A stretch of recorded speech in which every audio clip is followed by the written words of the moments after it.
تكفى همك ويغفر ذنبك بالصلاة على النبي صلى الله عليه وسلم. طيب كيف أستشعر ذلك المعنى، أو كيف أحيا به في حياتي وأنا أصلا مش مدرك أو مش عارف معنى الصلاة على النبي صلى الله عليه وسلم؟ الصلاة رحمات من الله جل جلاله تتنزل على سيدك النبي، والسلام السلام من الله جل جلاله والأمان لسيدنا النبي صلى الله عليه وسلم، وكذلك سلامك أنت اللي بتوصله لسيدنا النبي صلى الله عليه وسلم.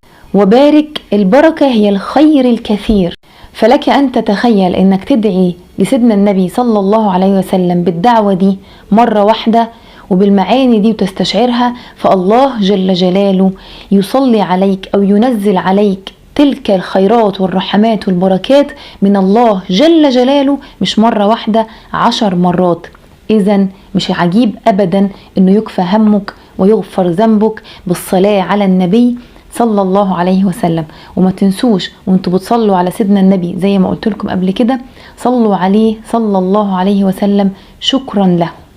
فاللهم صل وسلم وبارك على سيدنا محمد عدد خلقك ورضا نفسك وزنة عرشك ومداد كلماتك، وعلى آله وصحبه أجمعين، واجعلنا منهم ومعهم برحمتك يا أرحم الراحمين، ومن تبعهم بإحسان إلى يوم الدين. فصلي على النبي محمد صلى الله عليه وسلم وانت مستشعر تلك المعاني، تكفى همك ويغفر ذنبك.